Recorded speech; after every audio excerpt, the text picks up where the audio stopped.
कैसे हैं आप लोग सब?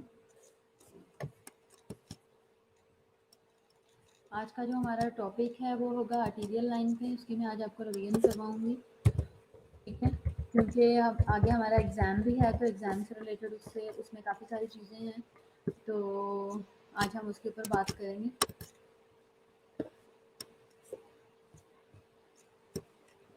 आर्टीरियल लाइन क्यों पास करते हैं हम, उसकी क्या इंडिकेशन हैं, कौन बताएगा?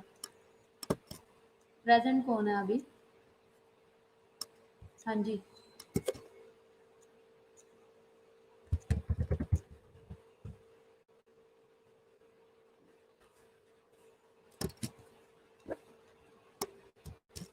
आर्टीरियल लाइन हम क्यों पास करते हैं, क्या इंडिकेशन है? कौन ऑनलाइन है आप में से?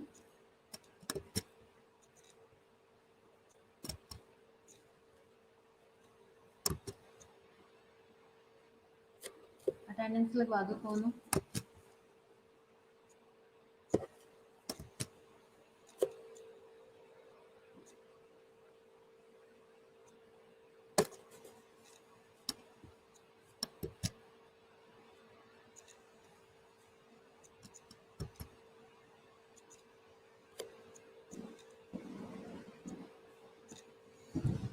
जी,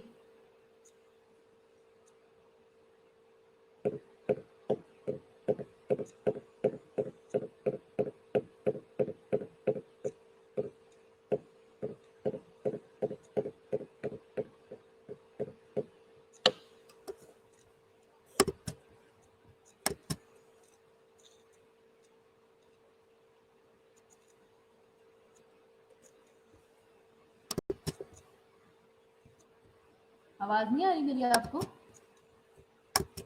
कौन ऑनलाइन है?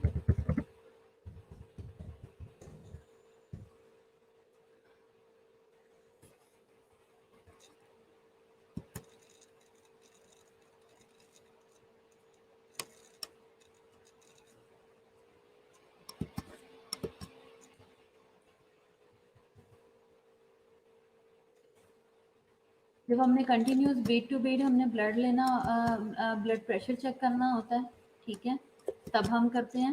इसके अलावा हमने पेशेंट को हीमोडायनामिकली, जब पेशेंट अनस्टेबल होता है और हमने उसको बहुत स्ट्रिक्टली मॉनिटर करना होता है, तब हम देखते हैं। जब हमने पेशेंट को कोई आइनोट्रॉप्स वगैरह कोई स्पोर्ट चल रही हो और पेशेंट को बहुत ज़्यादा केयरफुली जो है वो हमने वॉच करना है और उसके ड्रॉप टू ड्रॉप हमने बहुत ज़्यादा एक्यूरेट रीडिंग रखनी है, तब हम पेशेंट को जो है वो करते हैं, पेशेंट की जो है वो को हम आर्टीरियल लाइन पास करते हैं, ताकि हम उसका ब्लड प्रेशर जो है वो उसको केयरफुली मॉनिटर कर सकें, ठीक है। और इसके अलावा हम क्यों पास करते हैं कि अगर हमने जो है फ्रीक्वेंट आर्टीरियल ब्लड गैसेस लेनी होती हैं, तब उनका एनालिसिस करना होता है, तब हम लेते हैं, तब हम आर्टीरियल लाइन पास करते हैं, ताकि जितनी बार भी हमें सैंपल लेना पड़े तो पेशेंट जो है वो सफ़र ना करे, ठीक है। तो इसके अलावा और क्या सिचुएशन होती है जब हम करते हैं कि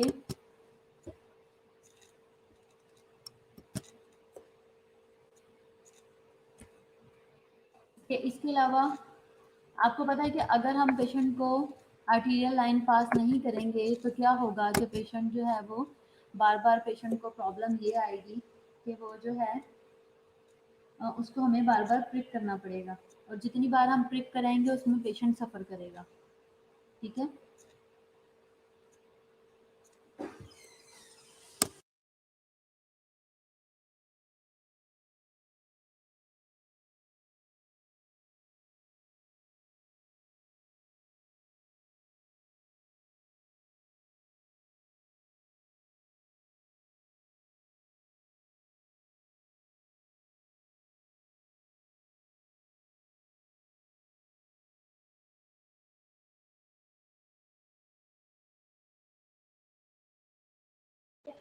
आप लोग को जिसको इसी के साथ है ना, तो ये आपने लिया टेनिस रिप्लेस कर दिया करें, जिसकी सेकंड हो ना वो ले लिया करें। एडवांटेजेस क्या हैं IABP के? जो हम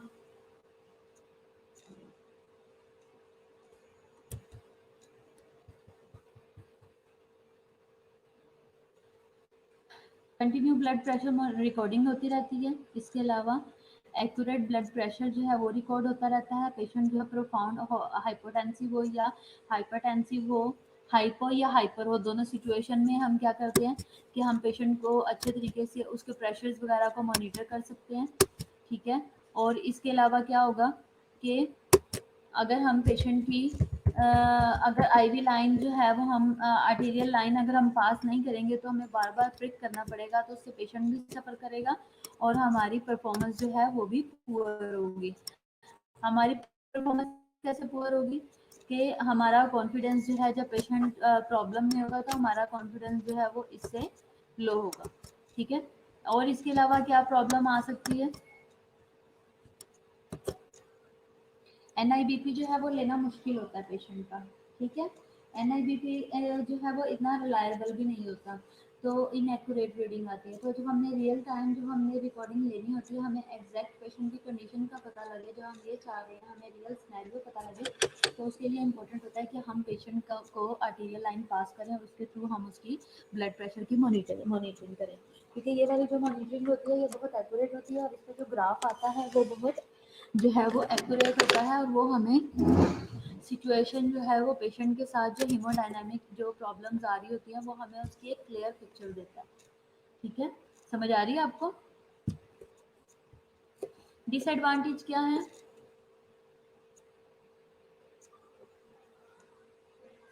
इन्वेसिव जो है वो बीपी के NIBP और IBP है, इन्वेसिव ब्लड प्रेशर है। उसकी क्या है कि डिसएडवांटेज क्या हो सकता है? पोटेंशियल कॉम्प्लिकेशंस हो सकती हैं, स्किल टेक्निक इसके लिए रिक्वायर्ड है और ये एक्सपेंसिव भी हो सकता है। चॉइस ऑफ आर्टीरियल साइट क्या क्या है? रेडियल जो आर्टरी है ये इसकी कॉम्प्लिकेशंस लो होती हैं, इसका रेट इसके अलावा as compared to other site. और हम जो मोस्ट जो रिकमेंडेड साइट है वो रेडियल होती है।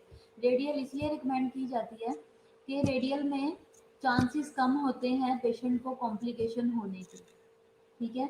जैसे कि फॉर एग्जांपल अगर हम पेशेंट को ब्रेकियल लाइन पास करते हैं तो वो थोड़ी सी कॉम्प्लिकेटेड होती है, वो इस वजह से कि वो हमें नज़र नहीं आ रही और वो ज़्यादा डीप है। रेडियल जो है वो रिस्ट पे होती है, रेडियस वाली जो बोन है वहाँ पे होती है और वो इजीली एक्सेसिबल होती है और विजिबल होती है, वो हम देख सकते हैं। अगर पेशेंट ब्लीड करता है या लाइन वहाँ से रिमूव हो गया तो वो हम देख सकते हैं, एज कम्पेयर टू ब्रेकियल और फेमरल और बाकी सारी साइड्स के और आर्टरीज के। ठीक है।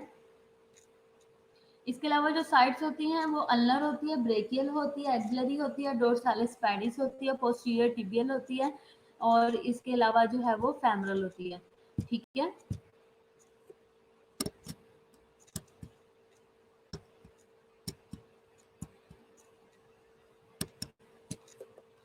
पामर आर्च आप देख सकते हो कि ये जो आर्च है, इसके अलावा जब आपने आर्टीरियल लाइन पास करनी होती है तो उसके लिए हम क्या करते हैं कि हम पेशेंट को जो है वो सबसे पहले आर्टीरियल लाइन पास करने से पहले हम उसका एक टेस्ट करते हैं जिसे एलेंस टेस्ट कहते हैं।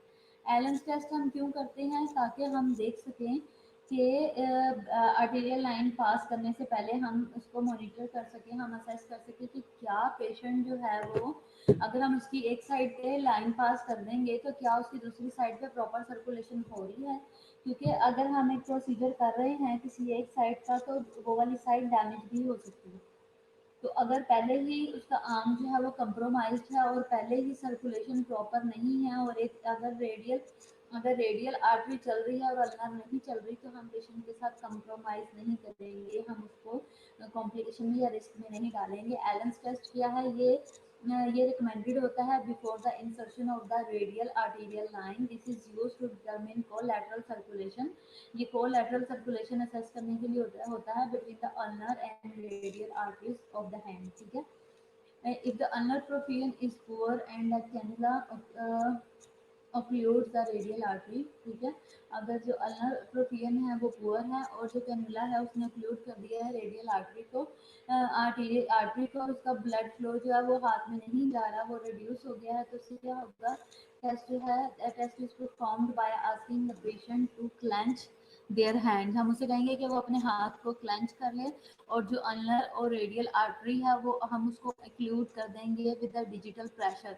हम जो अपने हाथों के साथ उसकी जो सर्कुलेशन है उसको जोर से दबा कर उस टाइम में स्टॉप कर देंगे। फिर उसके बाद द हैंड इज अनक्लेंच, पहले उसे कहेंगे कि मुट्ठी बंद रखे और बाद में हम उसे कहेंगे कि वो अपनी ऐसा ऐसा मुट्ठी खोले। तो प्रेशर जो है over the ulnar artery is release, जो प्रेशर है उसे हम आहिस्ता आहिस्ता रिलीज करेंगे। तो if there is good collateral प्रोपियन the palm should flush in less than 6 second. तो जैसे ही हम छोड़ेंगे हाथ एकदम से जो है वो फ्लश होगा, ब्लड का जो है वो फ्लो एकदम से जैसे ही जाएगा with in less than 6 second, तो हाथ एकदम से रेड हो जाएगा और सर्कुलेशन कोलैटरल वहाँ पे हमें शो होगी। इक्विपमेंट्स में इसके लिए क्या चाहिए, आर्टीरियल कैनुला चाहिए, ठीक है, जो कि पॉलीटेट्राफ्लोरो एथाइलिन का बना होता है, यानी कि टेफ्लॉन का। ये क्या करता है, मिनिमाइज कर देता है रिस्क ऑफ क्लॉट पर फॉर्मेशन को। 20 गेज का होता है, 22 का होता है, 24 का होता है, और लार्जर गेज कैनुला जो है वो इंक्रीज कर देता है रिस्क ऑफ थ्रोम्बोसिस को। स्मॉलर जो कैनुला होता है वो damping off the signal cause कर सकता है, तो इसलिए कैनुला जो है वो कनेक्टेड होता है आर्टीरियल गिविंग सेट के साथ। आर्टीरियल सेट क्या है, स्पेशलाइज्ड प्लास्टिक ट्यूब होती है, शॉर्ट होती है और स्टिफ टू रिड्यूस रेजोनेंस होती है, connected to a 50 ml bag of saline साथ कनेक्टेड होती है। सलाइन बैग जो है वो 500 ml 0.9 सलाइन का होता है, प्रेशराइज्ड होता है to 300 mg mmHg using a pressure bag, for example pressure higher than arterial systolic pressure to prevent backflow from the cannula into the giving site. This way do not allow the saline bag to empty to maintain patency of arterial cannula to prevent air। अब आपने क्या क्या चीज़ें allow नहीं करनी, कि क्या क्या किन चीज़ों से आपने अवॉइड करना है। सबसे पहले आपने मेंटेन करना है पोटेंसी ऑफ आर्टीरियल कैनुला को, कैनुला अच्छा सा आपका होना चाहिए और चलता हुआ आना चाहिए प्रॉपरली। फिर दूसरा आपने प्रिवेंट करना है एयर एम्बोलिज्म से। तीसरा आपने मेंटेन करना है accuracy of blood pressure reading को, मेंटेन करना है accuracy of fluid balance chart को, और प्रिवेंट करना है आपने बैक फ्लो ऑफ ब्लड से, ठीक है। फिर आपने ट्रांसड्यूसर एम्पलीफायर और जो इलेक्ट्रिकल रिकॉर्डिंग इक्विपमेंट्स हैं, ट्रांसड्यूसर जो है वो 0 होना चाहिए, और आपने क्या करना है, प्लेस करना है लेवल विद द हार्ट। फिर उसके बाद आपने टेप और स्टेल स्ट्रिप्स आपको चाहिए, आर्म बोर्ड चाहिए है, ऑफ साइड या टैगरडर्म आपको चाहिए, लोकल एनेस्थीसिया चाहिए, सूचर्स चाहिए, material for femoral artery line placement के लिए, सीजर्स चाहिए, मॉनिटर केबल चाहिए, ट्रांसड्यूसर आर्टेरियल वेवफॉर्म के लिए, और बेंजीन सॉल्यूशन चाहिए आपको। ये आपके पास सारे इक्विपमेंट्स हैं जो आपके पास जो है वो सारी चीज़ें रेडी होनी चाहिए। प्रोसीजर इसके लिए क्या है, आपने इंश्योर करना है कि ऑल प्रोसीजर स्टेप्स जो हैं वो लिए गए हैं। तमाम जो प्री प्रोसीजर स्टेप्स हैं वो सारे के सारे आपने ले लिए हैं, आपने सारी चीज़ें गैदर कर ली हैं, हर एक चीज़ आपके पास रेडी है। दूसरा आपने अश्योर करना है कि जो प्रेशर ट्यूबिंग है ना वो ट्रांसड्यूसर की वो कनेक्टेड हो बेड साइड मॉनिटर के साथ। फिर आपने सबसे पहले आपने परफॉर्म करना है एलेंस टेस्ट, ताकि आप अश्योर कर सको कि एडिक्वेट कोलैटरल ब्लड फ्लो हो रहा है या नहीं हो रहा, ठीक है। फिर आपने हैंड वॉश करने हैं और ग्लव्स पहनने हैं। रेडियल आर्टरी और आर्म जो है वो आपने रिस्ट्रेन करनी है, बांध लेनी है, palm up with an arm board, और होल्ड करना है रिस्ट डोर्सीफ्लेक्स को। फिर दूसरा आपने जो पोजीशन करनी है, आप देख सकते हो जैसे इस पिक्चर में भी शो हो रहा है कि आपने इसको जो है वो टाई कर लिया है, और आपने कैनुला का क्या साइज रखना है। आप ये देख सकते हो कि कैनुला इंसर्ट किया जाएगा for the radial artery. The most common insertion है द आर्म इज रिस्ट्रेंड, इसको बांध दिया जाता है। द पाम अप, पाम को जो है वो इस तरीके से अप किया जाता है with an arm board to hold the wrist dorsiflex, ताकि जो है वो डोर्सीफ्लेक्स किया जाए। एनेस्थीसिया एजेंट आपने अप्लाई करना है, लिडोकेन 1 to 2% इसके लिए यूज कर सकते हो। लोकेट करना है पल्सेटिंग आर्टरी को वाया पल्पेशन। फिर आपने क्लीन करना है एरिया को, selected for arterial line placement, आपने एरिया को सिलेक्ट कर लिया। क्लीन जो आपने सिलेक्ट किया हुआ है आपने रेडियल पे लगानी है, ब्रेकियल पे आपने उसको अच्छे से क्लीन कर लिया। फिर आपने क्या करना है, आपने स्टेबलाइज करना है आर्टरी को बाय पुलिंग स्किन टॉप आपने स्किन को अच्छे तरीके से क्या करना है कि आपने अच्छे तरीके से स्किन को कंट्रोल करना है, होल्ड करना है। फिर उसके बाद क्या है, पंक्चर करना है स्किन को 45 से 60 डिग्री के एंगल पे रेडियल आर्टरी के लिए, और 90 डिग्री पे आपने करना है फेमरल के लिए। ठीक है, जो प्रोमिनेंट है, जो सामने है, उसको आप 45 से 60 के एंगल पे करोगे, और जो दूर है उसको 90 के एंगल पे करेंगे। ठीक है, आपने क्या करना है, पंक्चर कर लिया स्किन को। इसके बाद अगला काम ये होना चाहिए कि एडवांस करना है कैथेटर को। When flush of blood is observed in catheter, आप जैसे आपने देखा कि फ्लैश आ गया है ब्लड का, तो आपने क्या करना है, कैथेटर को आपने ऐसा ऐसा अंदर इंसर्ट करना है, कनेक्ट करना है टू प्रेशर आईवी ट्यूबिंग के साथ, और चेक करना है for arterial wave form on bed side monitor. फिर इसके बाद क्या है कि आपने क्लीन करना है area of blood and allow side to dry है। Apply benzoin to clean area and allow to dry and become tightly. फिर आपने सिक्योर करना आर्टेरियल लाइन को with the tape and cover with the Tegaderm dressing है। Secure IV tubing to prevent it from being caught and pulling on arterial catheter. If a femoral artery line is placed, it should be secured with a suture. ठीक है, आपने जब एक दफ़ा arterial line पास कर लिया, तो फिर आपने उसको सुचर के साथ सिक्योर करना है ताकि वो बाहर ना आए। प्रॉपरली आपने डिस्पोज ऑफ करना है आईवी शाफ्ट को और अदर यूज मटेरियल को। इंसर्शन टेक्निक्स क्या है, डायरेक्ट कैनुलेशन है, और ट्रांसिफिक्सेशन है, और गाइड वायर है। ठीक है, जिसे सेडिंगर टेक्निक भी कहते हैं। ठीक है, कॉम्प्लिकेशन क्या होगी इसमें, हेमरेज हो सकता है, एम्बुलाई हो सकता है, एक्सीडेंटल ड्रग इंजेक्शन हो सकता है, आर्टीरियल वेजोस्पैज्म हो सकता है, और पार्शियल ओक्लूजन हो सकती है, और इसके अलावा परमानेंट टोटल ओक्लूजन हो सकती है, सेप्सिस और बैक्टीरिया हो सकता है।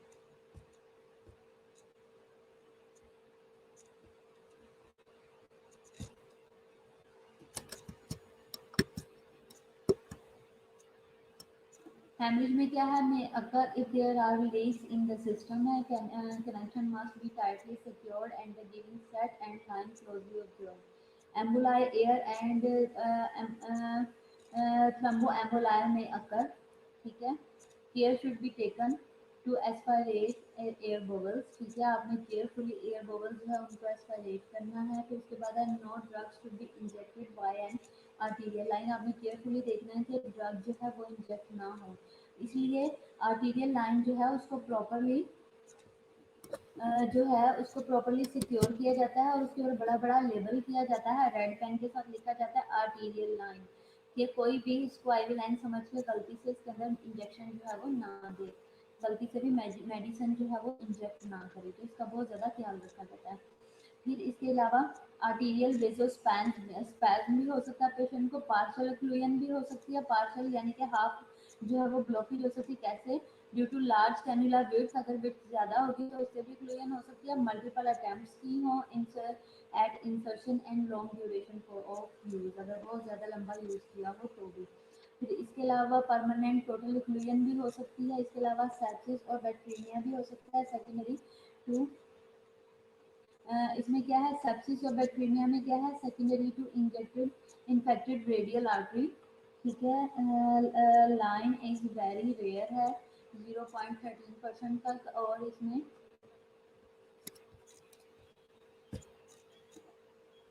ये आप देख सकते हैं कि ये इन्फेक्टेड है।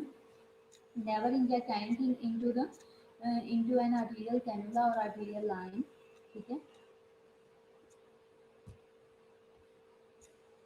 concentration of a drug into the tissue served by the cannulated artery can result in cell death।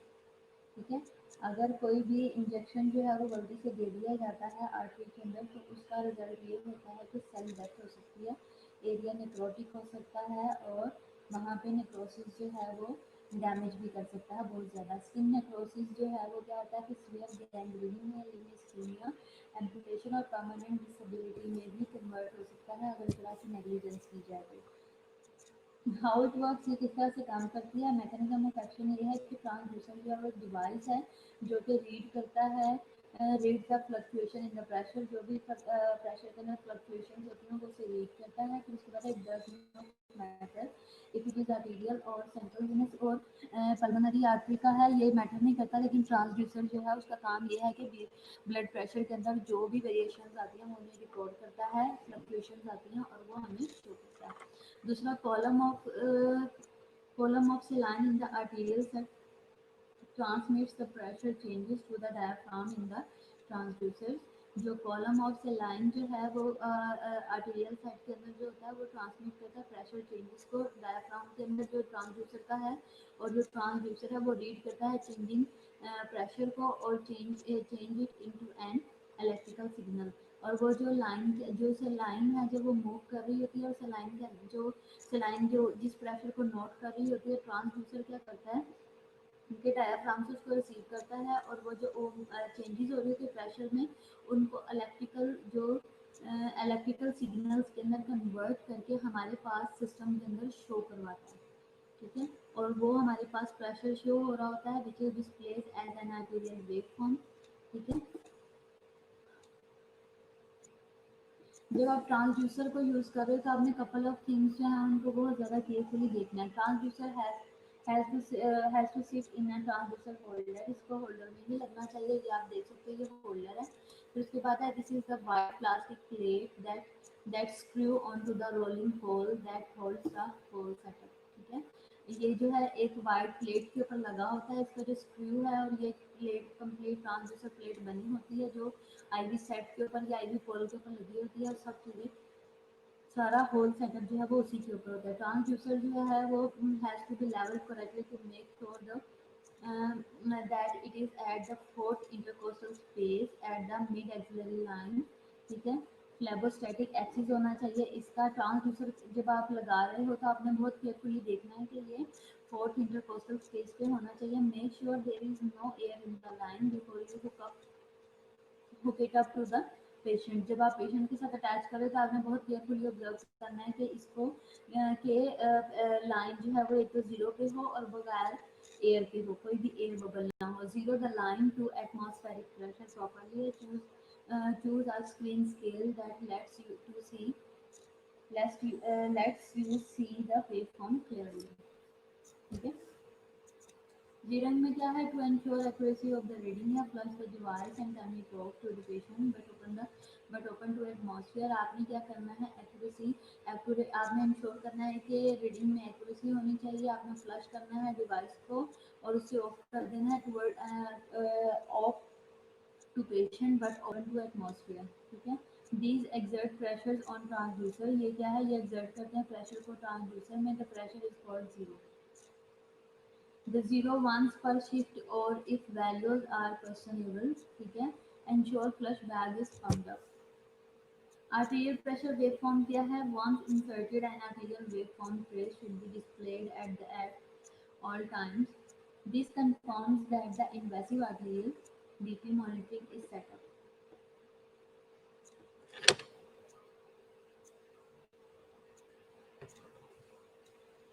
correctly and minimize problem। ठीक है,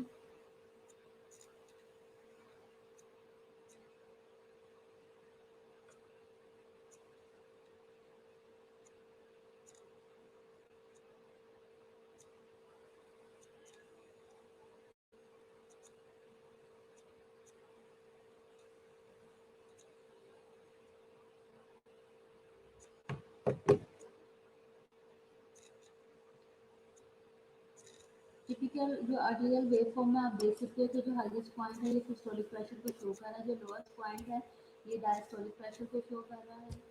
ठीक है, अगर कोई इसमें क्या है इसके अलावा, तो ये आप वेवफॉर्म देख सकते हो। जो डैम्प ट्रेसेस हैं वो किस तरह के हैं और वो किस तरह से बनते हैं। जो रेजोनेंट ट्रेसेस हैं वो किस तरह से बनते हैं।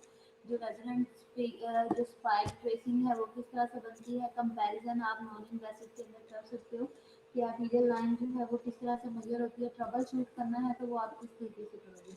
तो इसमें क्या है कि जब आपने ड्रॉ करना है सैंपल को,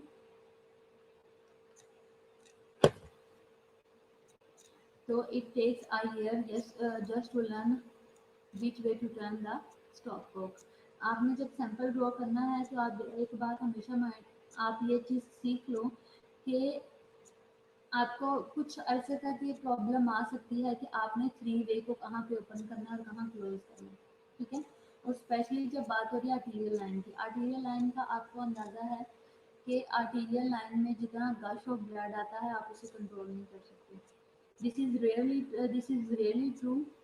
Some stop work point to where they are open and some points to where they are closed, ठीक है। कि कुछ स्टॉप बॉक्स या 3 वे जो लॉक्स होते हैं वो इस तरह से होते हैं कि उनके ऊपर कुछ पे लिखा होता है कि कहाँ पे ओपन होंगे और कहाँ पे क्लोज होंगे। It just take some times to learn which is which, ठीक है। बहुत टाइम लगता है इसको सीखने में। The trick is remembering which way to turn the stopcock and avoiding a mess. आपने कहाँ पे करना है और आपने मैस से अवॉइड करना है। अगर आर्टीरियल लाइन से ब्लड फ्लो हुआ तो बहुत ज़्यादा हर तरफ जो है वो ब्लड ही ब्लड हो जाएगा और संभालना मुश्किल होगा। तो don't forget to clear the stopcock recap. किसी के साथ आओ ना तो वो ऑनलाइन है, नहीं सिर्फ 2 लोग। दो लोग आपकी टाइमिंग ठीक है।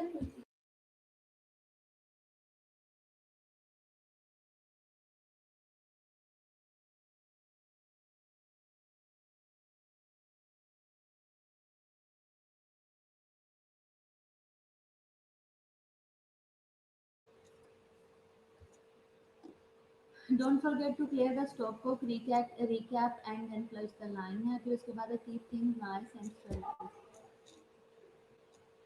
Wait, if the arterial line has a good tracing on the screen, but I cannot draw the blood from it. अगर आप ये ऑब्जर्व कर रहे हो कि उसके ऊपर जो आर्टीरियल लाइन है उसकी ट्रेसिंग तो अच्छी बन रही है लेकिन जो है उसकी तरफ से ब्लड नहीं ड्रॉ किया जा रहा, तो this probably means that the artery being monitored और गॉन इनटू द स्पैज्म, ठीक है। You need to think about things that might make this happen. Is the patient very cold, patient बहुत ज़्यादा ठंडा ना हो। Are is extremities poorly perfused, हो सकता है कि प्रॉपर सर्कुलेशन नहीं हो रही, ठीक है। फिर इसके अलावा क्या है, is the patient very cold, ठीक है। फिर उसके बाद is he on a ship load of pressures making his arteries bed Titan up, ठीक है। कि पेशेंट को अगर पेशेंट ऐसी पोजीशन में है कि उसको बहुत ज़्यादा टाइट है और आर्टरीज के अंदर प्रॉपरली सप्लाई नहीं हो रहा, sometimes artery becomes unhappy with the catheters in them, ठीक है। And you just have to convince the team that the patient needs a new one placed in another side. तो आपको दूसरी जगह पे लाइन पास करने की ज़रूरत है।